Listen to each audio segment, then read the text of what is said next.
Buenas noches. Bueno, primero gracias a todos por venir. Quisiera decirles que en realidad para mí es un honor poder trabajar en la muestra de un artista más grande en edad que yo, poder hacer un recorrido de trabajos, de obras que cuando las producía yo era un niño. Yo creo que eso realmente es un honor enorme. Después considero que Mario es de los mejores artistas que tenemos en la provincia. Creo que toda la vida ha sido un artista leal a lo que él ha creído. Creo que es un tipo que no ha transado.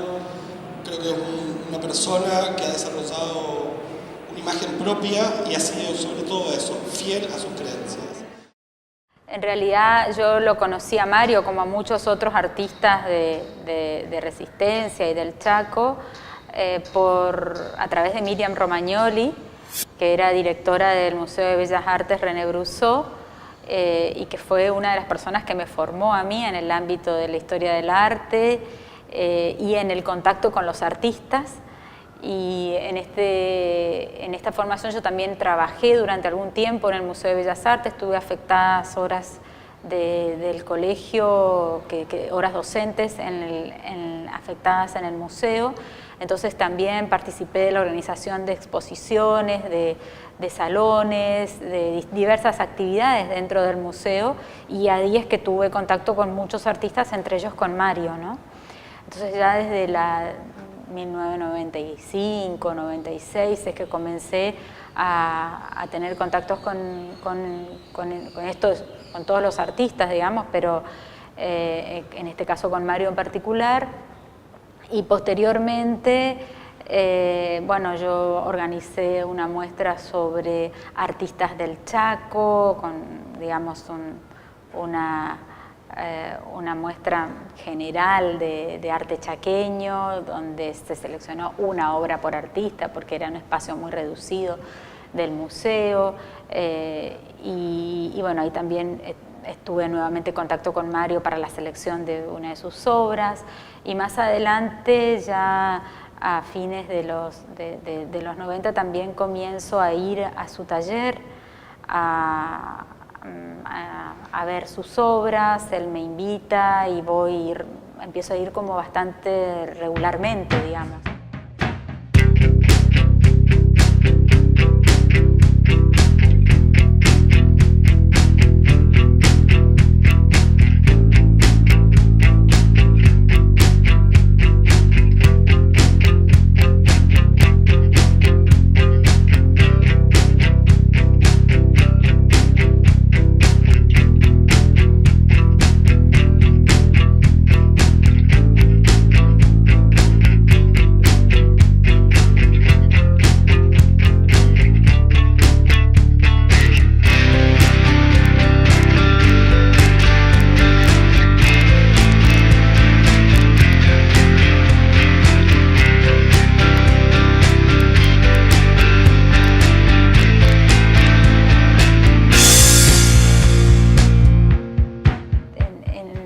Muestra que hice como una retrospectiva de Mario, hicimos un trabajo con él de poder recuperar obras que él las tenía guardadas en distintos lugares de su casa y que ni siquiera recordaba de haberlas tenido, de sus primeras épocas, y que hubo que obviamente enmarcarlas o reenmarcarlas o retocar en algunos momentos, en algunos espacios en que estaba deteriorada la obra, en función de la selección que yo hice en esa oportunidad para esta especie de retrospectiva, digamos, de Mario.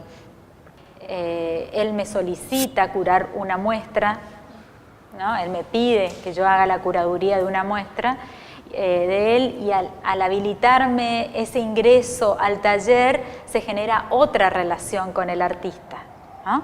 Esto es lo que hizo que en una primera instancia que yo pudiera tener otro contacto con la obra de Mario, y a partir de ahí es como que realmente me capturó mucho esta actitud que tiene Mario respecto del arte de ser un productor permanente. O sea, Yo siempre digo que dentro del contexto local hay muy pocos artistas, no es el único, hay otros también que son compulsivos, o sea, que no pueden dejar de producir en forma permanente, ¿no? Y esto es algo que a mí me interesaba mucho, que ahí cruzan muchas cuestiones personales, psicológicas, subjetivas del artista, muchas otras cuestiones que a mí realmente me interesaban en la obra de Mario, ¿no? No estoy hablando de cuestiones meramente estéticas, que también me interesaban, pero sino también esta compulsión al trabajo creativo. Es anterior a... Son todos 2017 porque son junio, julio, ahora. Toda producción nueva, un mes, 2 meses. Ah, bueno, ves qué distinto que es esto que se ve así y esto que se ve así. Una persona puede representar en el mismo mes, por así decirlo, dos cosas, dos ideas diversas, contrapuestas, dos ideas. Mi interés estaba radicado en todos estos aspectos, tanto en sus búsquedas permanentes, cambiantes, que se iban para atrás y que volvían de etapas de producción con una estética que él creía superadas, pero que después las retomaba en décadas posteriores. Entonces esa búsqueda permanente que tiene que ver con cuestiones estéticas, pero también esta compulsión al trabajo porque está vinculado a aquello. Uno no se desvincula de lo otro. Claro, porque, por ejemplo, ponele que vos o yo, en este caso yo, ponele que... ¿Ese lápiz me puedes pasar? Primero, es decir, está la hoja, ¿sí? ¿No es cierto? Entonces vos decís, lo primero que a mí se me ocurre es si voy a trabajar algo apaisado o algo que tenga más velocidad, como en este caso, es algo que tiene más velocidad porque está como vertical, o como en este caso, que es más naturalista, tiene hojas, tiene plantas. Necesito algo que esté más vinculado al campo, ¿no? En este caso necesito algo que esté más vinculado a edificios, a cuestiones más mental. O sea, generalmente lo que me pregunto cuando empiezo si va a ser apaisado o vertical. En este momento se me ocurre apaisado. Entonces, trazo unos límites, pero los límites del paisaje, digamos, pero nada más que estos dos, porque después me tengo que desenvolver en el resto. Entonces este sería un primer paso, digamos, elegir si es apaisado o vertical. Así comienza. ¿Qué voy a hacer? No lo sé. ¿Qué voy a hacer? No sé. Pero no es un problema no saber qué uno va a hacer o no va a hacer. ¿Es el primer paso? Sí, no sé. Entonces, puedo tomar una regla. Si bien todo, finalmente tiene que haber como a medida que va transcurriendo las cosas, en algún momento tiene que quedar bien determinado la composición y la proporción. Esto tiene como proporción, porque si esto fuera una cosa que sale así, una aberración, ¿no? Puede ser interesante, pero no sería democrático con el resto de los elementos. Porque el tema es que como buscar que todos los elementos se democraticen dentro de la composición. Tiene que haber alguna democracia. Democracia, como dicen, ¿no? Entonces, yo me voy fijando mucho que ningún elemento, excepto que precise pegar un grito o decir una palabra más suave, siempre estoy preocupado para que haya una democracia dentro de todas las líneas y todos los elementos y por supuesto el color.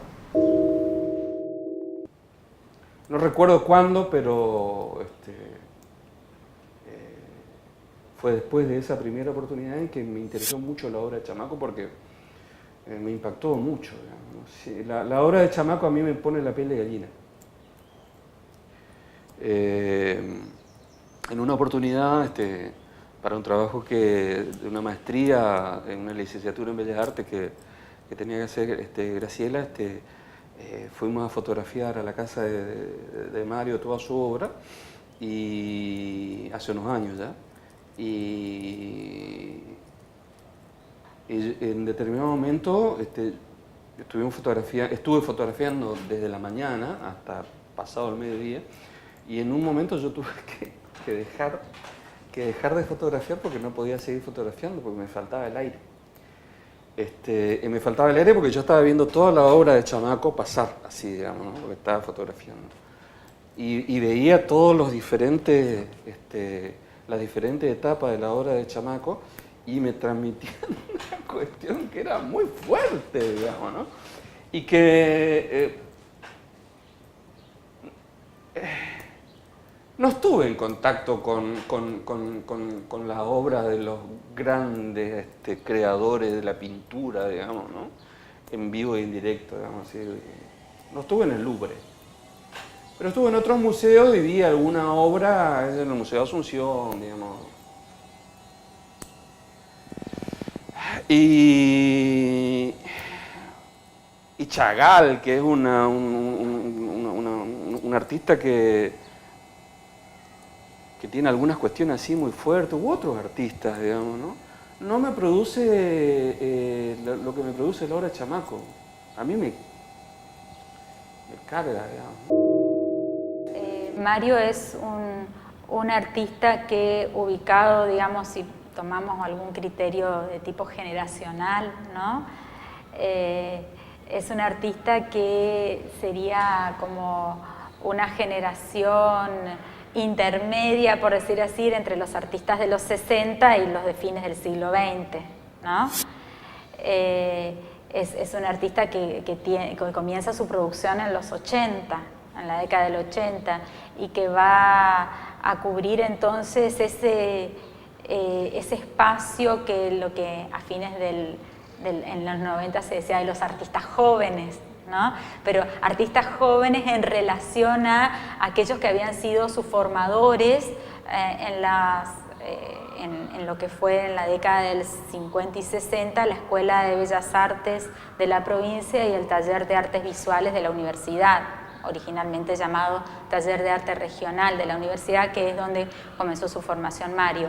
Entonces, es en este grupo de artistas jóvenes de los 80, de los 90, donde se ubicaba Mario. Había artistas más jóvenes, otros que ya tenían en los 90 10 años de producción, como era el caso de Mario, y creo que en ese sentido cubre un espacio de producción de artistas locales que se comienzan a formar acá y que luego tienen alguna experiencia en otros ámbitos, como es el caso de Mario en Buenos Aires, podemos conversarlo, pero también que aportan siempre miradas, imaginaciones novedosas, originales, que cambiantes, en diálogo con otros artistas.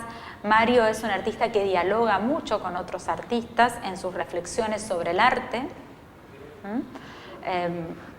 En distintos momentos con distintos artistas, pero por ahí uno puede pensar que es un artista que se cierra en sí mismo, y no, si bien gran parte de su obra, yo siempre planteo, es una obra muy autorreferencial, que tiene mucho que ver con su subjetividad y con sus vivencias y con sus momentos. Sin embargo, él es un artista que siempre está dialogando y hablando y intercambiando con otros artistas de su misma generación y también de generaciones previas en su etapa formativa, ¿no? Mario, yo no sé desde hace cuánto pinta desde hace muchísimo tiempo. Y primero como vecino. Y a mí me parecía un tipo muy serio, Mario. Claro, en realidad es hasta que uno lo conoce. Mario me pareció un tipo muy amoroso, muy afectivo. Tiene una calidez humana importantísima, que no sé si eso coincide normalmente con los artistas. Uno piensa que por ahí la obra estaba tan buena que el tipo, en realidad por ahí no pasa nada, el tipo es medio jodido, digo, hablando en general de los artistas. En el caso de Mario, Mario es una persona que tiene, primero, muchísimo respeto por los demás y por la obra de los demás.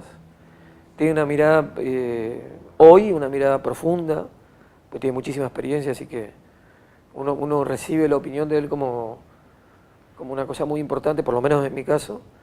Y después creo que tiene un nivel de continuidad en su producción importantísimo. Yo lo considero fundamental a eso respecto de las artes. Creo que la producción hace que uno, por ahí se interviene gente y está bueno esto de los talleres y que de verse con colegas, pero producir está bueno, te permite, viste, descubrir un montón de cosas sobre tu misma obra, corregir un montón de cosas. Hay cosas que van a quedar en el camino, pero esa cuestión de producir es muy importante y creo que Mario tiene mucho de eso. Por lo menos a mí me interesa, ¿no? Yo no sé qué piensan el resto de los artistas y creo que eso le permite tener un plafón, esa experiencia de tener una obra muy sólida. Yo creo que de los artistas que conozco, Mario fue una persona muy coherente con su línea de trabajo, ¿viste? No se dejó influenciar por nada, hablaba poco, así que no había mucho que decirle, ¿me entendés? Y cuando decía las cosas con respecto al otro compañero, a mí muchas veces me dijo, decía muy poquitas cosas, pero acertadas, ¿viste? Y eso estaba muy bueno. Mario Natalini comienza su formación acá en Resistencia en el taller de artes visuales de la universidad. En realidad él hace el curso regular. El curso regular era un curso de 4 años y en ese contexto él los tiene como docentes principales a Rodolfo Esquenone y un año a Susana Geraldi. Y durante un cuatrimestre él trabaja especialmente con Editorre en una técnica que Editorre le enseña, que es la de punta de pincel seco, ¿no? Pero en realidad él reconoce como su maestro en esta etapa formativa a Rodolfo Esquenone. De hecho, su vinculación con Esquenone no está en el ámbito estético, justamente podemos ver la obra de ambos y son obras totalmente diferentes, pero él reconoce esta formación en aspectos técnicos, en los intercambios teóricos que también había entre ambos. Incluso cuando Mario termina este curso regular en el taller de artes visuales de la UNE, estos 4 años, y se traslada a Buenos Aires, la obra que él está haciendo en Buenos Aires en ese momento sigue teniendo un intercambio y un diálogo con Esquenone. Es decir, Esquenone sigue siendo su referente local con el que él habla, le comenta lo que está haciendo y Esquenone sigue actuando, digamos, como una especie de maestro en ese sentido, como su respaldo local. Realmente es interesante esto, porque uno puede ver la obra de Esquenone y la de Mario Natalini y dice, no tienen nada que ver una con la otra, tienen muy pocos puntos de contacto en cuanto a aspectos estéticos, pero evidentemente Mario no solamente que aplica muchos de los conocimientos técnicos que tanto él como Susana Geraldi, Mario resalta mucho ese año de aprendizaje técnico que tuvo con Susana Geraldi. Y entonces, en este sentido, me parece que Esquenone fue como su gran maestro local, digamos, ¿no? Su referente local en una etapa de cuando él era muy joven. Cuando era muy joven y cuando recién comienza a formarse.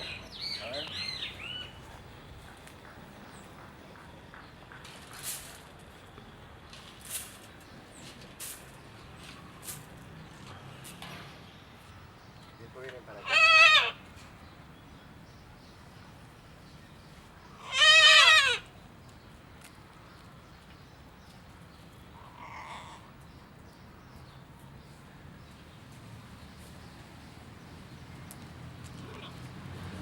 Es como que lo tomé como formador, no maestro, porque maestro puede ser muchas cosas, maestro de escuela, qué sé yo, como formador a Rodolfo Echerone.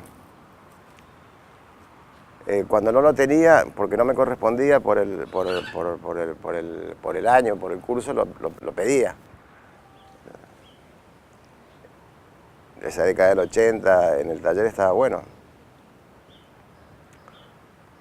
No sé cómo será ahora, pero es como que todos queríamos saber, todos queríamos investigar y queríamos un poco como mirar muchos libros, como leer muchas cosas, como muy inquietante. Bueno, buenísimo, sí.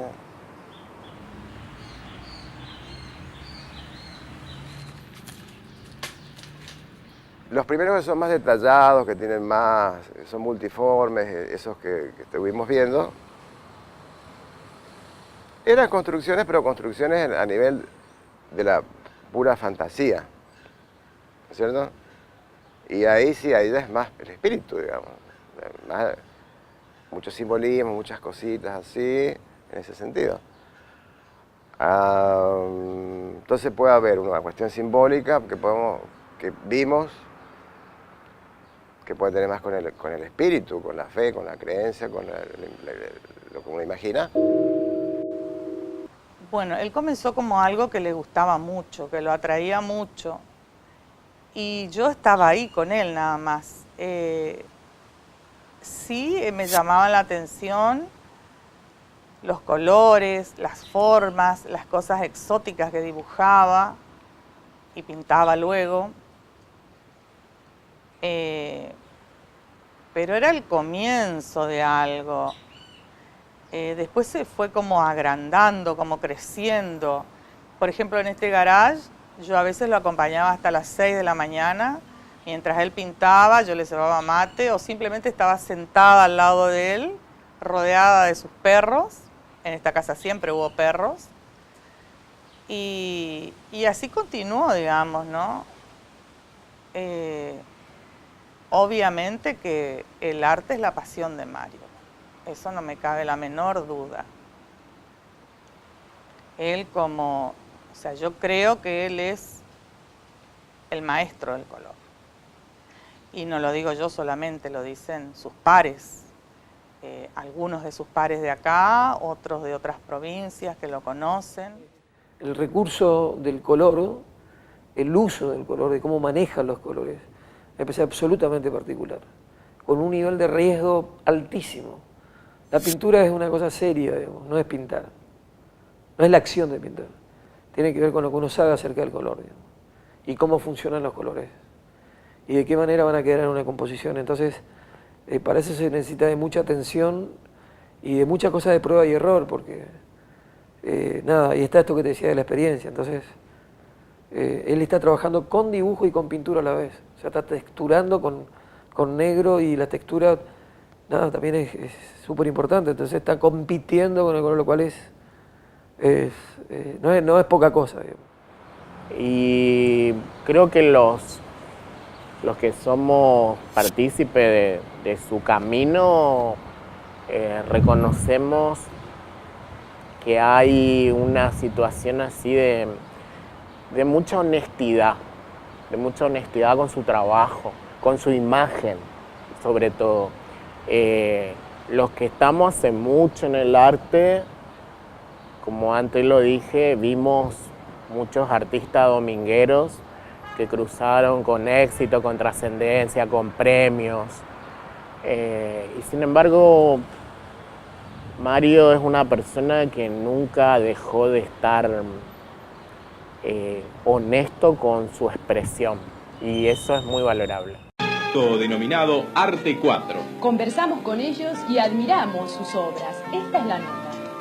Vamos a conversar con José y Salvador Mizrahi, Norma Caponcelli y Mario Natalini, que forman parte de este grupo Arte 4.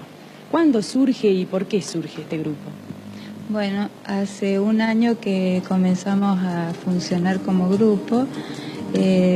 La inauguración la hicimos en Resistencia con una exposición y la razón de por qué surge es a los efectos de hacerlo, digamos, más sencillo al trabajo de hacer arte en esta zona, digamos, un poco alejado de todos los grandes centros culturales del país, ¿no? Después de haber, ¿se enriquece de esta manera entonces? Y sí, de cierta manera sí. Lo que pasa es que, por ejemplo, con respecto a los estilos, por ejemplo, yo en mi caso, por ejemplo, no tengo estilo, un estilo definido, digamos, sino que va cambiando, a medida que cambio yo, cambia el estilo. Vos sos chaqueño, ¿y cuándo te incorporaste a este grupo? ¿Desde el comienzo? Claro, desde el comienzo. Hicimos la primera exposición, todo. ¿Cómo te sentís? Bien, bien, porque se reparte todo lo que sea o gastos materiales o gastos de trabajo. Y hoy en día debe ser muy importante todo esto, ¿no? Sumamente importante. Bueno, muy bien, muchas gracias por haber dialogado con nosotros. Seguimos recorriendo la muestra entonces. El asunto es que yo recibo una llamada de Héctor Martinoli, un artista de Misiones, grabador y pintor, y me dice: mira, José, yo quiero que vengan ustedes. Yo ya le había comentado que yo estaba formando un grupo, me interesa que vengan a exponer acá en el Museo Juan Yaparí de Posada, Misiones, así que dame el nombre del grupo. Y como antes la comunicación era por teléfono nomás y teníamos máquinas de escribir, no teníamos celulares, nada, ni internet, nada, entonces le digo ahí de golpe, le digo, bueno, ponerle Arte 4, le digo. Y después me puse a pensar, pero ¿por qué le habré dicho Arte 4? Bueno, pero quedó Arte 4 y parece que pegó eso, Arte 4. Y bueno, se organizó una muestra, después Norma Camponcelli dice: mira, antes de poner Misiones, ¿por qué no llevamos la muestra a Ituzaingó? Entonces llevamos unos 15 días o 20 días antes a Ituzaingó, se puso la muestra. Después ahí llevamos a Posada, Misiones, se puso ahí. El asunto es que nuestro grupo nunca se reunía, no nos reuníamos, nosotros no hablábamos, porque las reuniones es para pelearse nomás, ¿viste? Para criticar y qué es lo que vas a exponer vos, no, nada de eso hacíamos. Teníamos bien clarito lo que queríamos cada uno de nosotros. Norma Camponcelli se encargaba de la parte de difusión en los medios, por ejemplo televisión y radio, que era en ese momento lo que había. Yo me encargaba en la parte de realización de los folletos y de impresión de catálogo o afiche, y Salvador y Mario se encargaban en la parte del montaje. Y bueno, y siempre nos manejamos de esa manera. El asunto es que cuando uno de nosotros tenía una idea o tenía ganas de conseguía un espacio, se comunicaba con los otros tres, aceptábamos y llevábamos la obra y poníamos en el lugar y todo. Y así pasaron creo que como 4 o 5 años, exponiendo en distintos lugares del país, acá en el interior de Corrientes, en el Chaco y en otras provincias también llegamos a exponer. Tiene una manera de interpretar el mundo, podría decir, a través de una expresión plástica, y da como la sensación de una interpretación fácil, decir, como que tiene unos propios anteojos para ver el mundo, y esos anteojos a través de los años de la vida no fueron cambiando tanto de cristal, se fueron rehaciendo, pero hay una cosa en él que hay una línea fuerte que lo define y lo hace original en su expresión. Hay una, no quiero decir marca, pero es como que uno lo reconoce en esa forma de expresarse, con esa geometría, con esa línea, con esos planos. Entre el 89 y 90 que él se traslada a Buenos Aires, y ahí en Buenos Aires, bueno, él va a estudiar con Luis Felipe Noé, con el que va a tener una relación muy particular, y creo que bueno, tiene también otros docentes como Raúl Ponce, en Buenos Aires estoy hablando, ¿no? Pero creo que la impronta imaginativa, la apertura que le da Noé fue crucial en la producción de Mario posterior. Mario venía de una etapa de una producción muy geométrica, muy estructurada, y comienza después en los 90 con esa forma geométrica, abandona mucho esta forma geométrica y comienza con estas formas grotescas, antropomorfas, conjugadas con fuertes planos de color, con mucha fuerza creativa, y creo que en esto la impronta de Noé fue muy, muy importante.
Este trabajo, cuando yo lo había expuesto en la exposición, me encantó, me encantó. Me lo hubiera llevado ahí mismo. Y era la mejor obra de esa exposición. Y bueno, en ese momento ni hablé de comprárselo porque yo no tenía plata, no podía. Y después, no sé cuánto, ponerle 2 o 3 años después, ¿cómo es? Ahí yo le dije, ¿qué pasó con la pintura del florero? Y Chava me dijo que no estaba muy seguro de si lo había vendido, había hecho una exposición en Asunción, si estaba allá en Asunción, ¿viste? Bueno, ¿viste? Lo di por perdido, bueno, otro se lo compró, lamenté mucho. Y después finalmente resultó que no estaba vendido, que él lo había, estaba entre las obras que tenía que retirar de esa exposición que había hecho, creo que era en Asunción. Entonces, ¿viste? Cuando me enteré de eso, cuando él me comentó que lo tenía, bueno, ahí se lo compré. Y bueno, fue una enorme satisfacción para mí porque además me había gustado muchísimo, muchísimo. Y tiene esas características también que te digo, ¿viste? De tener pocos elementos y tener por ahí elementos desconcertantes, porque por ejemplo tiene esas perforaciones que son unos clavos que le puso y que es difícil cuando vos mirás darte cuenta que eso lo hizo a propósito. Entonces, ¿viste?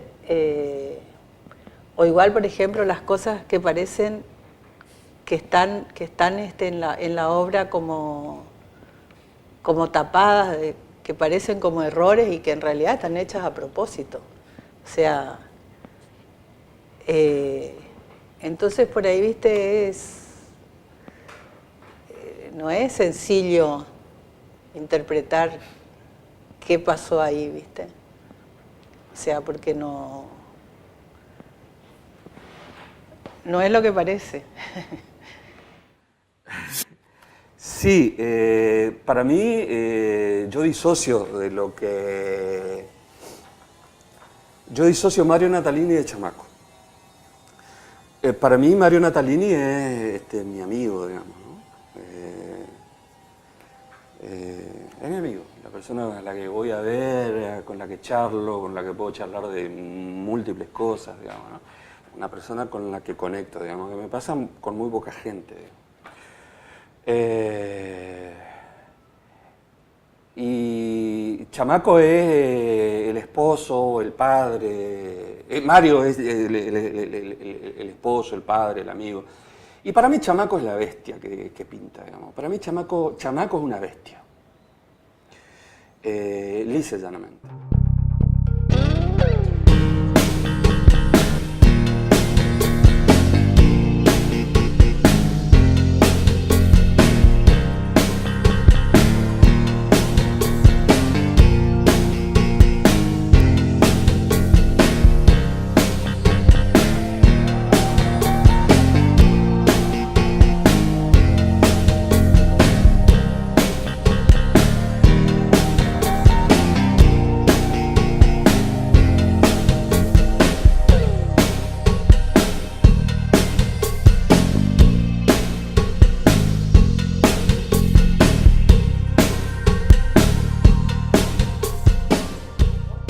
Entonces yo me pregunto cómo es la historia, nuestras historias, donde el tiempo se pierde. Acá no saben quién fue Miriam Romagnoli, que fue la creadora del museo, de Crisanto Domínguez. Hay gente que no tiene idea y es un monstruo, boludo.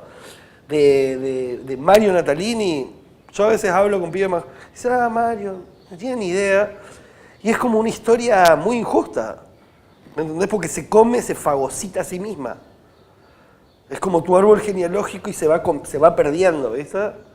Vos llegás hasta tu mamá y papá y ya tu abuelo ya se comenzó a perder y ya no tenés la más puta idea. Y si no tenés esa idea, tenés menos seguridades, tenés mucho menos anclaje del cual agarrarte para construir. Conocer la obra de Mario es importante, loco. Es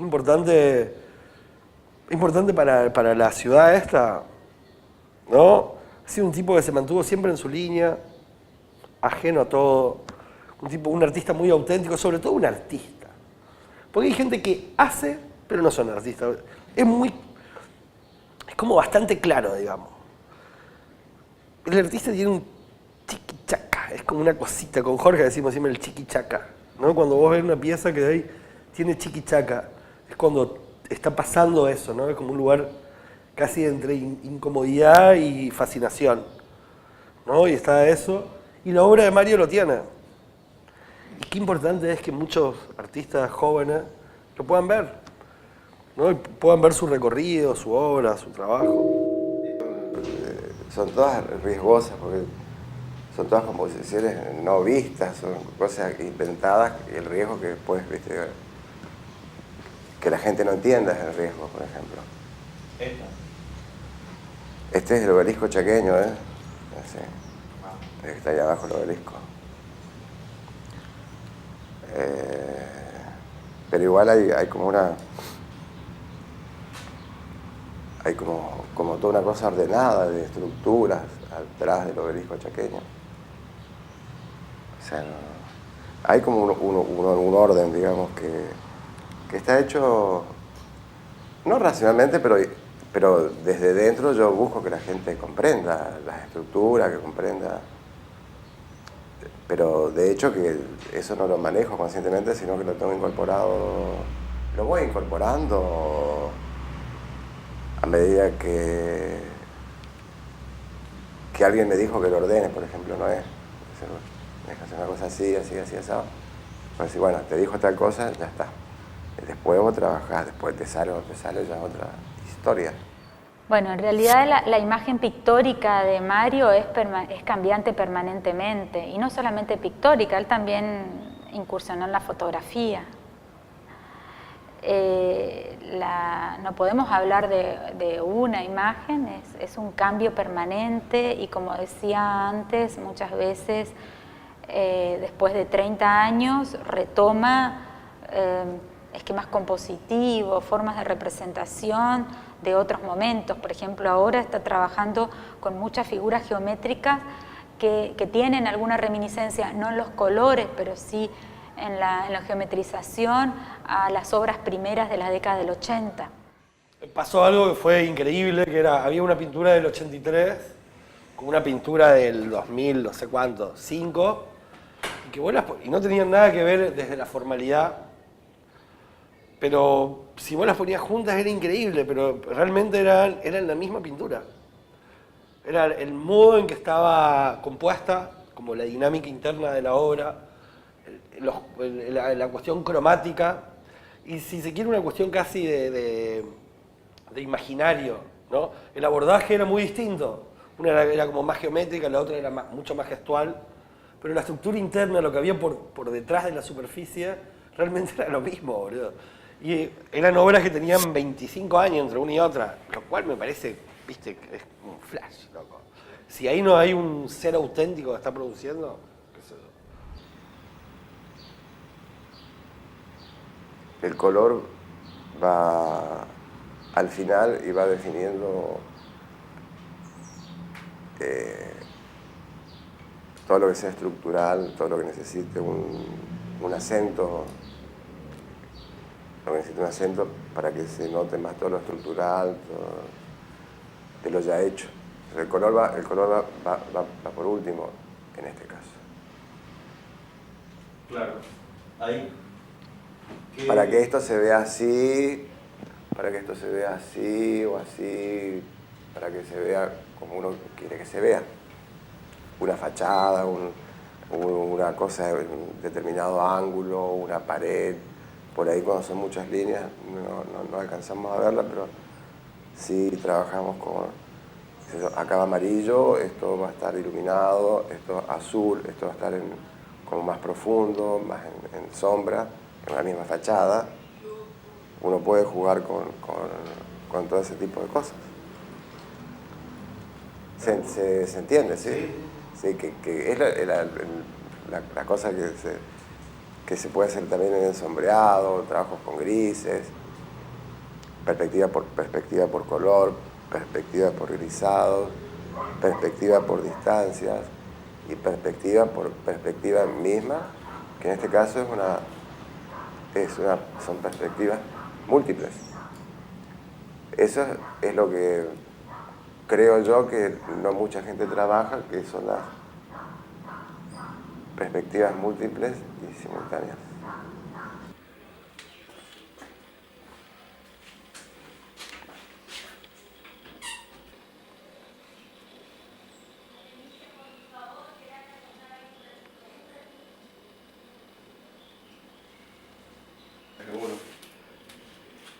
Es como que ya está por estar, después está saliendo como un olor que no tiene que llegar a quemado.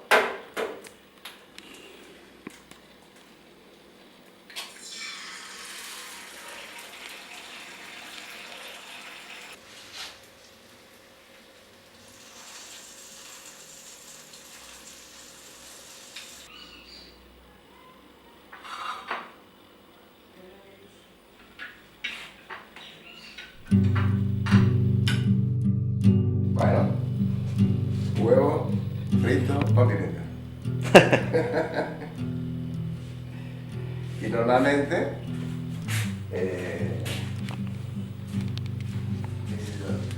me siento por acá y como el huevo frito. Si quieres un poco de hambre tengo, puedo comer. Sí, comelo. Vamos a buscar un... ¿Qué sentido tendría el huevo frito si no lo comes? Claro.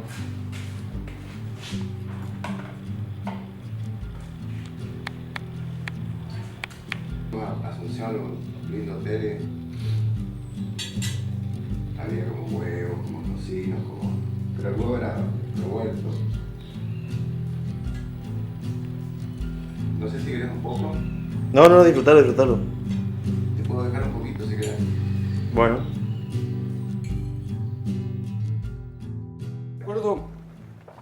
Recuerdo que un día fui a verlo, fui a su casa, fui al negocio a verlo, digamos, y me bajé a media cuadra de donde él estaba, y justo él estaba viniendo hacia el negocio. Y antes habíamos estado hablando, unos días antes estuvimos hablando de lo que estaba pintando, que era una serie diferente a la que está haciendo ahora, digamos, ¿no? Y estaba pintando en gran formato y con pintura sintética. Y nos encontramos, porque él venía hacia el kiosco, hacia el local de revistas, y yo me iba hacia el mismo lugar, y nos vemos. Y Chamaco sonríe, así, casi se degüella, digamos, la sonrisa. Y abre los brazos así, como para abarcar el universo, y me dice: anoche pinté un huevo frito así de grande. Me dice, ¿viste?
Mario es el nombre.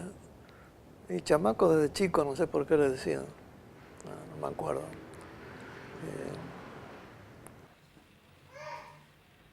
Sí, él siempre le gustó el deporte.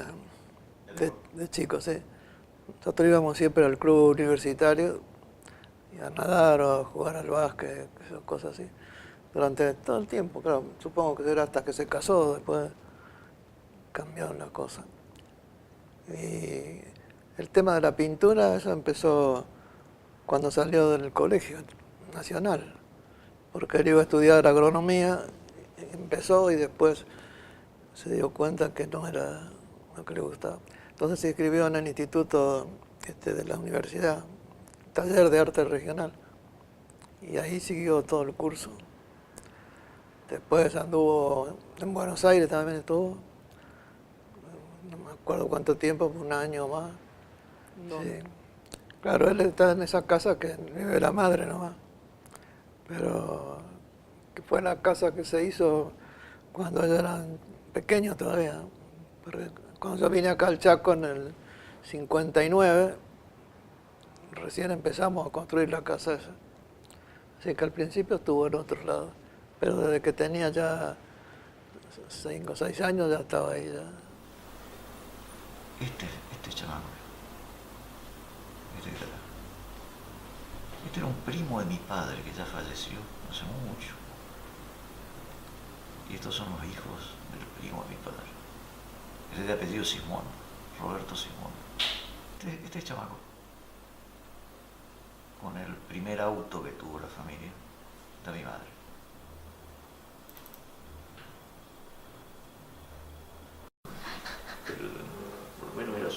ilustración,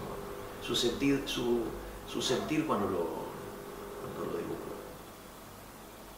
Dos animalitos dialogando. Y bueno, entonces siempre vivimos como una especie de campamento. Es como un haiku este.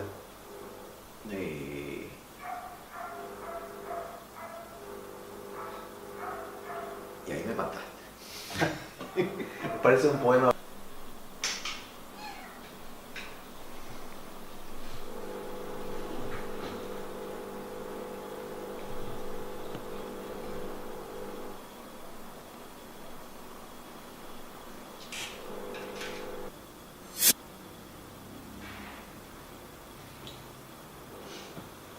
Pregunta difícil.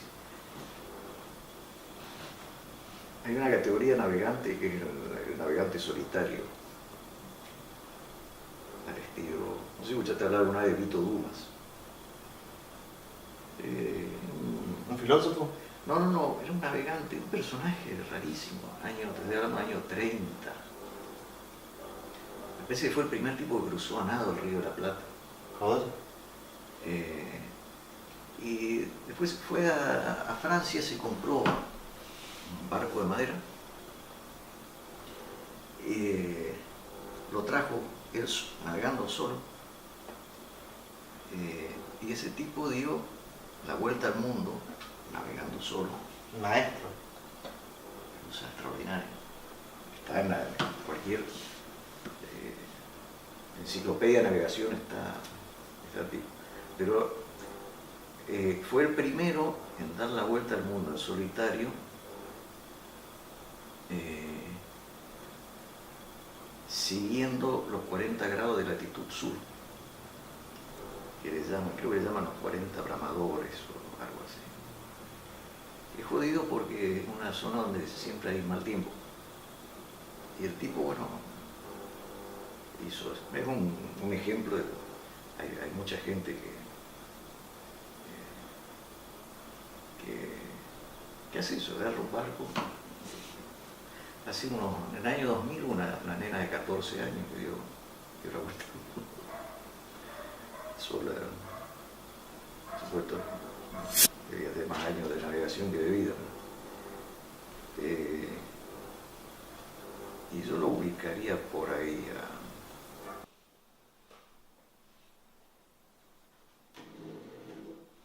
Claro, acá había una laguna, por acá. Y ahí había nenúfares. Era que mamá había hecho para que se desarrollen nenúfares. Y se desarrollaron un tiempo largo y después ya no, digamos. Había como más de 10 yacarés ahí. Porque mamá siempre fue la loca de los bichos. Había yacarés, en otra época había cigüeñas, ahí había una colección de faisanes dorados, plateados. Luego, te voy contando más o menos los animales que hubo a través de los 30 y pico de años, 40. Había algo que se llama, en la región acá le llaman tuyuyú coral o algo así. Son como una cigüeña que tiene el cuello rojo acá, como una cosa roja acá, son muy altos, muy picudos. Había dos por ahí, en la lagunita esa. Por eso mamá era siempre la loca de los animales, de los bichos.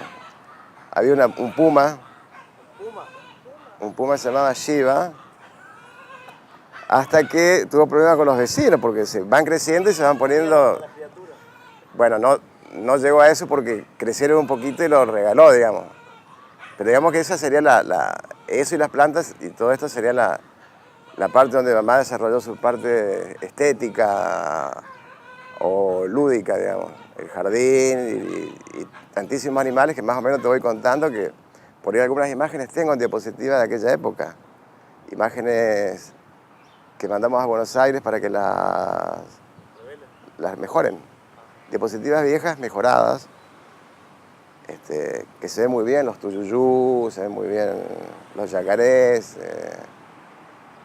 Inclusive ahora hay 2 papagayos, pero normalmente había 8. 6, 8. Es un poco la historia del jardín, digamos. Bueno, y él lo que tiene, la suerte que tuvo es tener el hijo, pienso yo. Ajá. Piero. Sí. Piero. Claro, eso sí lo tenía claro. Es decir, yo como que quería tener un hijo. No sé bien por qué, habría que preguntarle a un psicoanalista, digamos. Pero era un deseo fuerte que tenía.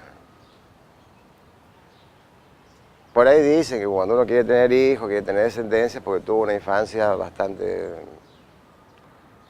feliz. Entonces, decía François Dolto.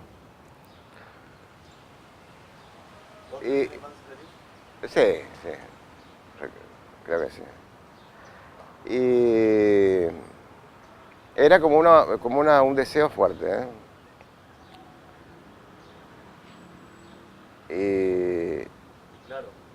Y claro, eso sí. Viste que hablamos del amor y no sé bien decirlo, pero esto era rotundo, digamos, tenía como una necesidad. Pero sí, pero tenía que ser con Elvira. O sea, tenía que ser con ella, pero no sé exactamente por qué.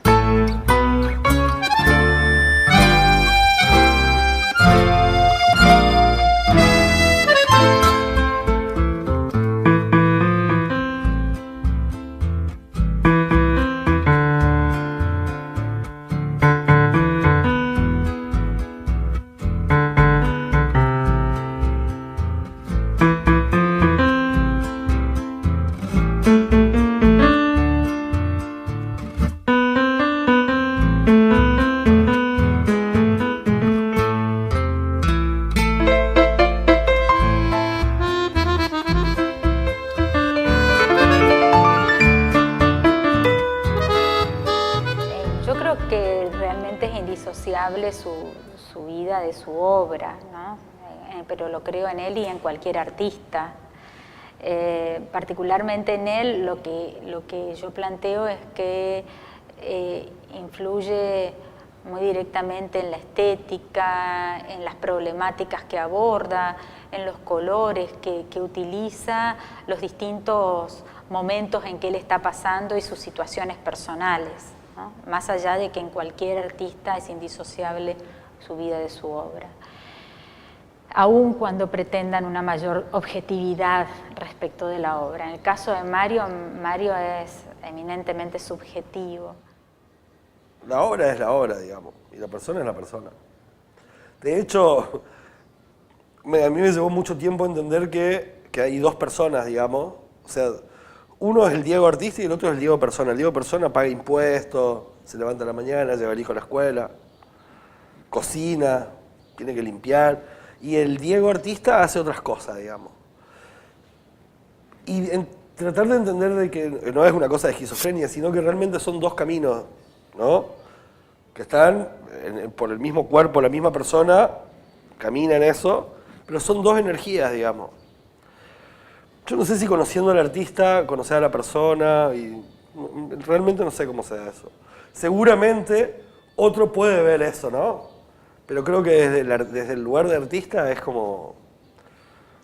Tu obra que capaz no tiene nada que ver, como... Si bien seguramente tiene todo que ver, por ahí no a nivel... como a nivel consciente, digamos, ¿no? Es como... ¿Qué sé yo? Yo si veo esta pintura, no sé si soy yo, ¿viste? Yo soy otra cosa, boludo. Y viendo la obra de Mario, yo no sé si es Mario. Seguramente por ahí sí.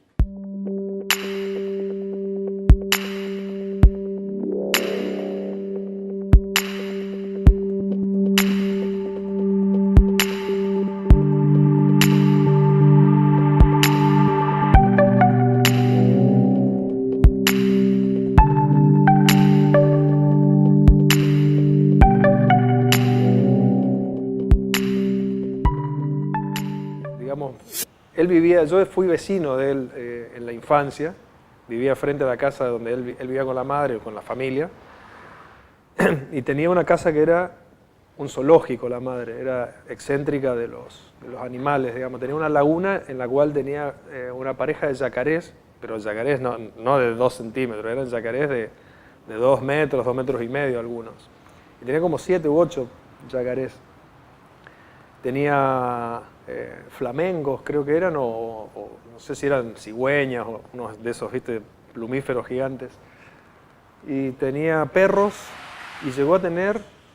bueno, tenía una jaula gigante con 10 o 12 guacamayos, pero de esos exóticos, ¿viste?, que ves en las películas. Y bueno, él lo que tenía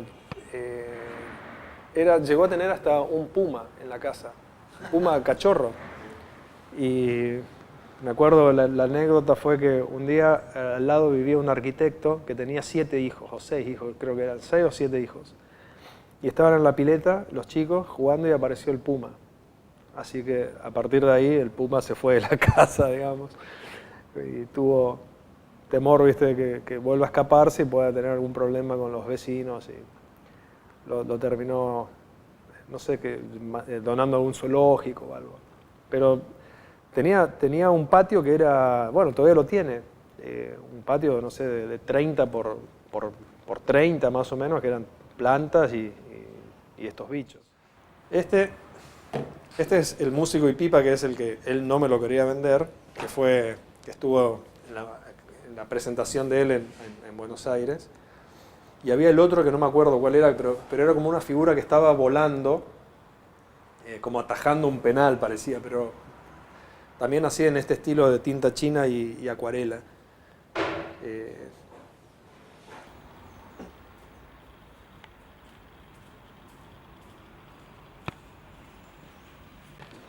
Este es un cuadro bastante lúgubre, parece triste, pero para mí es uno de los más lindos que tiene él. En realidad a mí me gustan mucho los cuadros que le compré a él. ¿No? Esa es la imagen que... Sí, yo lo veo con una polerita, ¿viste? Parece un pañuelito así. Sí, un pañuelito.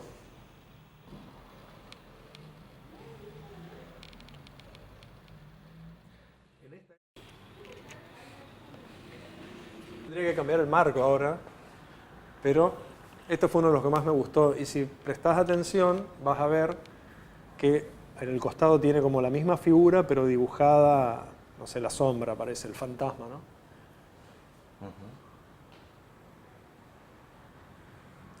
No creo que tenga nombre este. Cuando Mario lo vio acá colgado en la pared, me dijo, acá tenés que continuar, en las paredes tuyas, continuar esa línea que están ahí, como que salgan afuera del cuadro, y me quería hacer un mural ya en la pared. Yo lo gastaba, él le decía, ¿por qué tiene más agujeritos un ala que el otro? ¿Eso lo hiciste a propósito o te salió así y no te diste cuenta? Se cagaba de risa.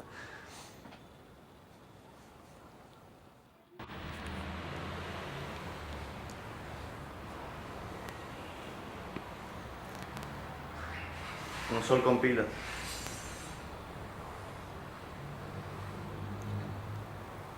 Este tiene una onda media indígena, ¿no? O... Sí. Plumífero.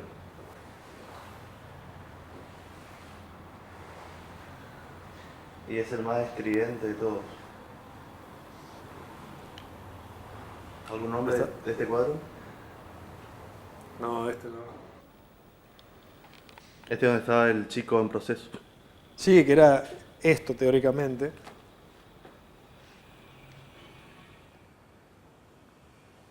¿Y aquel chiquitito? Este chiquitito fue el último que le compré, que me parece una genialidad, así tan sencillo. Viste, bueno, acá se notan las figuras medias infantiles, digamos. Que me acuerdo la frase de Felipe Noé fue un genio y un niño a la vez. Y eso le encantó a él. Me parece que lo valentonó para... Se quedó con eso. O sea, por ella ve más que yo de mi trabajo, digamos. Como que estaba, como que trabajaba, digamos, mejor, no sé, está relacionado con lo que uno, en mi caso, supermercado, ¿no? Digamos, lo que voy viviendo, lindo, feo, angustiante, alegre, etc.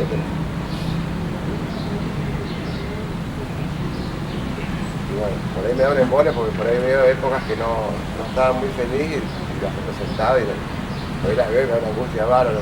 Así estaba yo en el 92, por ahí, pero por ahí una etapa linda, bueno, acá estaba mejor, pero hubo una época que me costó mucho ver obra anterior de periodos que no eran tan buenos. Por ejemplo, cuando tenía ataques de pánico, cosas así, igual yo pintaba, digamos. Pero queda el registro, entonces llegó un punto que esa obra, ahora no tengo problema, no tengo más ataques de pánico. Pero ahí te das cuenta de que está vinculado lo presentado con lo vivido, digamos. La imagen. Si te descorporizás, te da un ataque de pánico y te descorporizás, también no te podés ver en el espejo porque no tenés rostro. Todavía no tenés cuerpo. Es muy complejo. Pero, qué sé yo, está bueno. Está bien. Tu trabajo es registro de tu tiempo. Claro. Lo que pasa es que hay tiempos que mejor no recordarlo, y otros que sí, que hay que recordarlo y festejar y qué sé yo.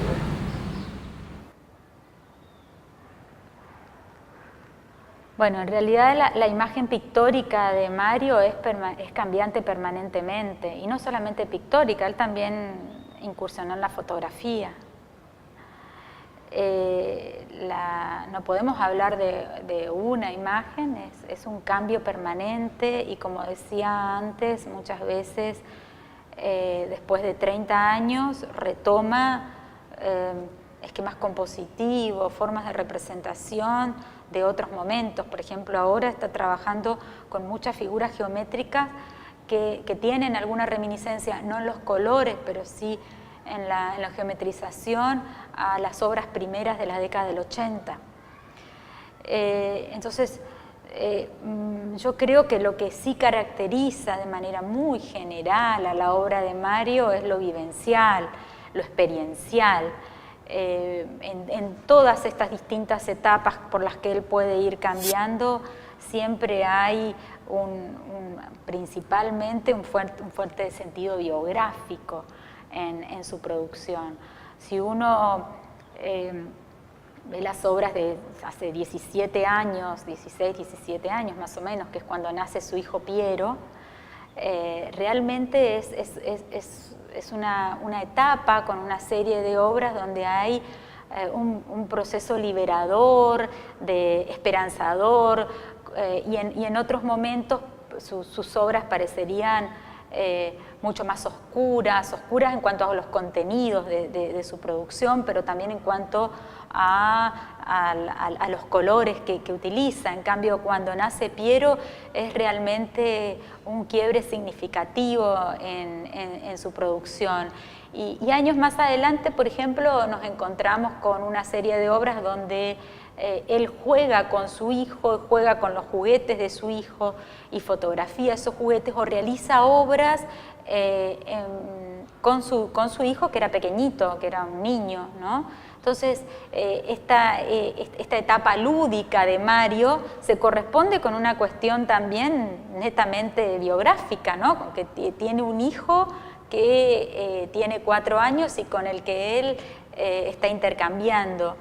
Es importante esta relación que él establece con su hijo, porque yo creo que sigue siendo una relación que se vincula con sus obras.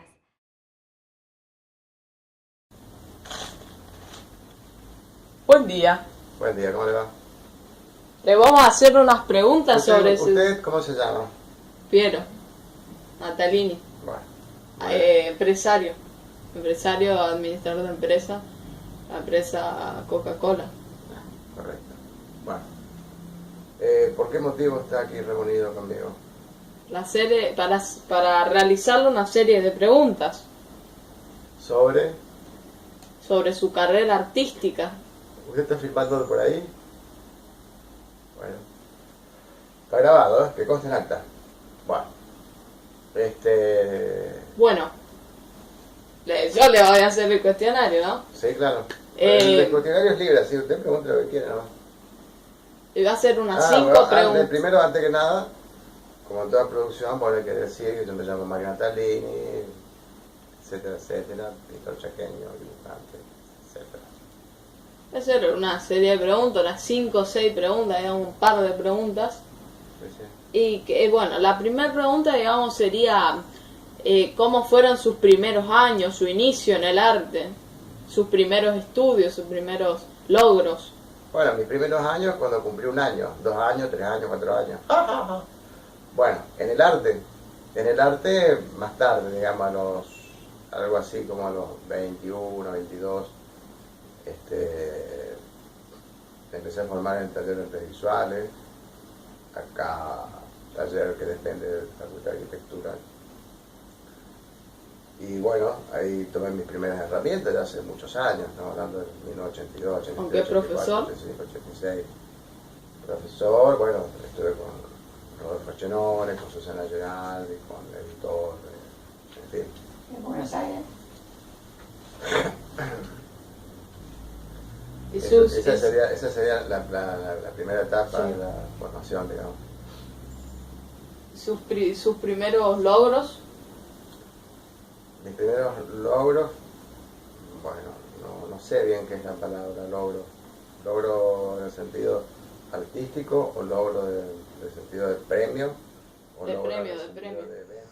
Yo siento el mayor respeto emocional y admiración por los artistas que crean, que funden, que procrean, tanto como los científicos, aunque los primeros están más íntimamente ligados a nuestra alegría, a nuestro bienestar, a los conflictos del alma, al choque de emociones, a los sentimientos.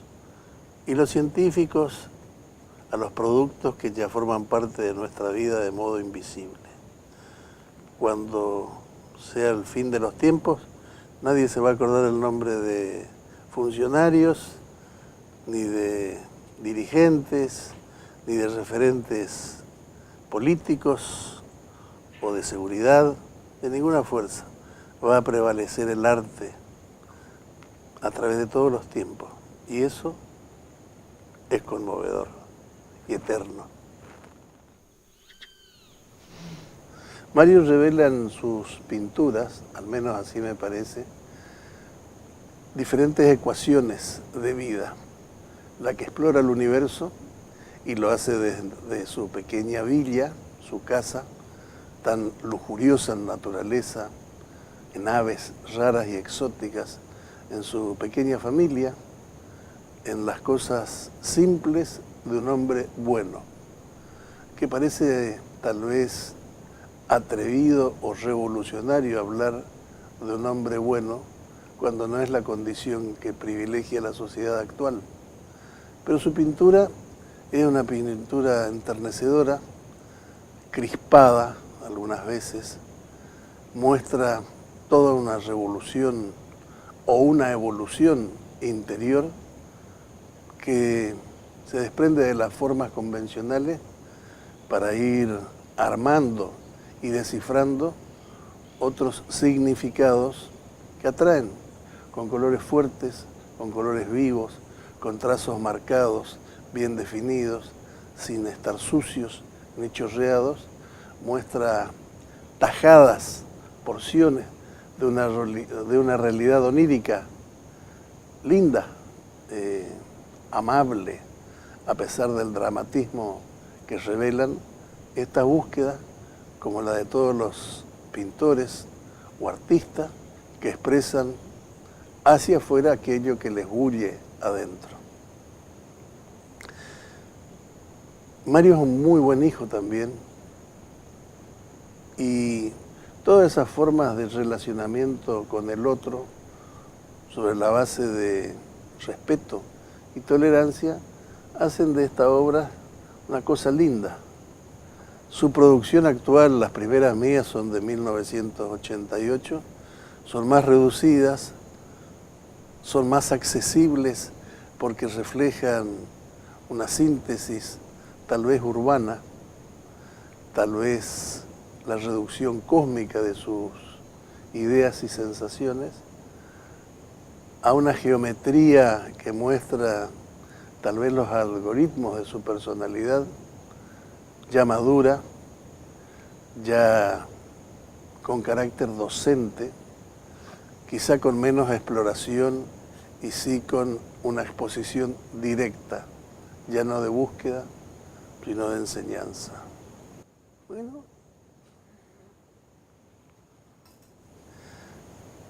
Yo lo tengo a Mario como un romántico permanente.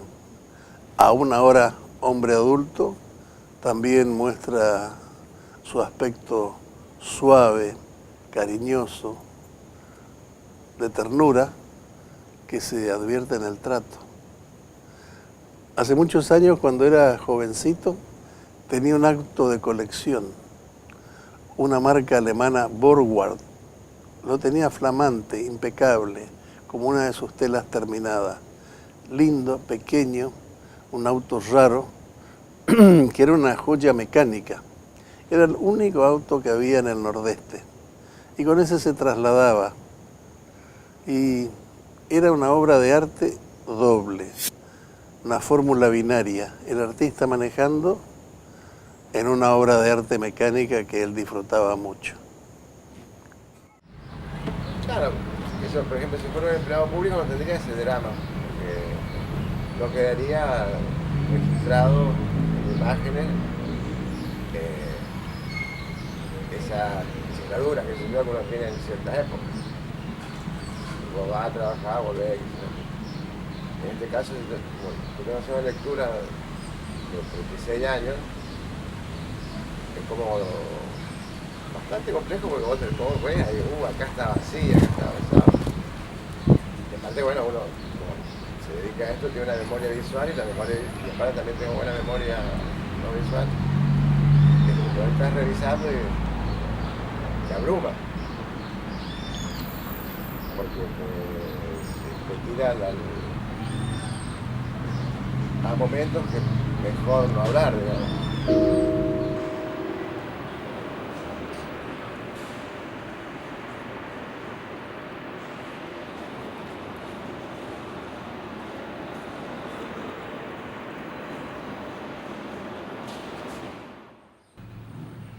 Porque como es tanto trabajo desplegado que no puedo expresar, y aparte el agradecimiento que uno tiene aunque haya dos personas que se acerquen a ver en qué trabajó Mario estos 10 años, por ejemplo. Y como es un momento emotivo, como yo soy emotivo, me bloqueo y no puedo hablar. Más de las 30, 40 muestras, nunca he hablado en una presentación. Por eso esto significa, esto de producir el hecho antes que el hecho se consuma, me parece muy creativo, muy interesante. El arte produce identidad.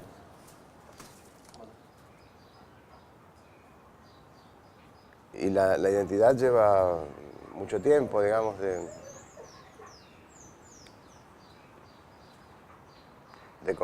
conformarse. La identidad también lleva un lugar en el mundo. Y bueno, y esta presentación que hacemos esta noche explica un poco a través de mis trabajos, mi lugar en el mundo, digamos. Y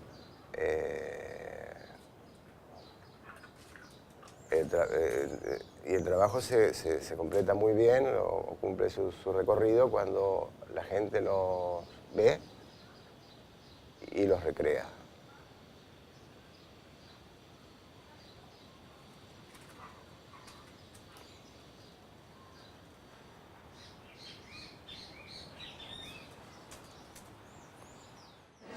El recorrido de la muestra está anclado desde el año 89. 2003 al 2017. Dentro de eso tomé 4 grandes grupos de obras, digamos, como estructura, y en el medio fueron echadas otras piezas. Bueno, y eso. A todos, muchísimas gracias por venir. Espero lo disfruten.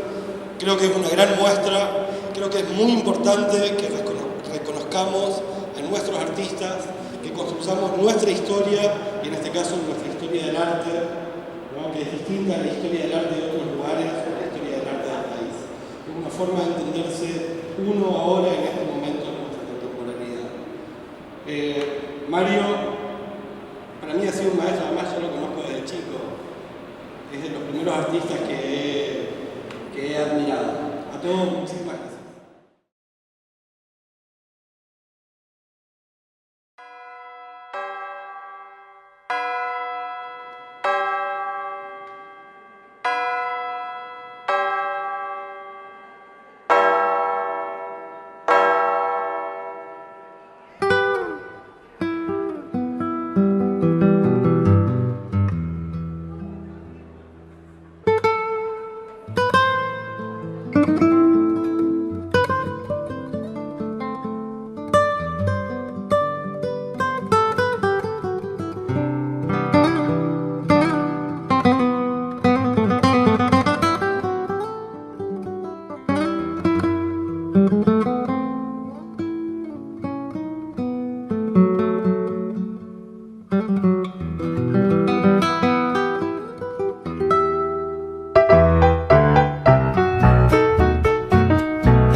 Ha sido esa constante en el arte, ¿no? Una constante constante que va, o sea, que fue mutando.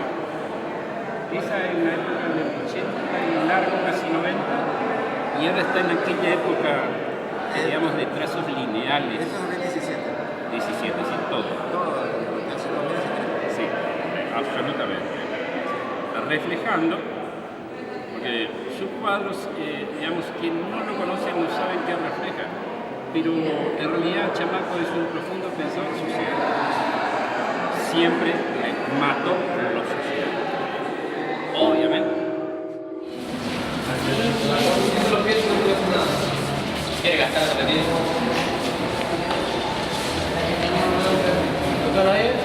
Ahí tenemos algo. No, bueno, te chao, hasta luego.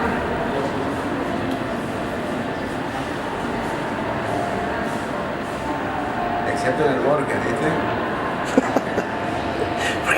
¿viste?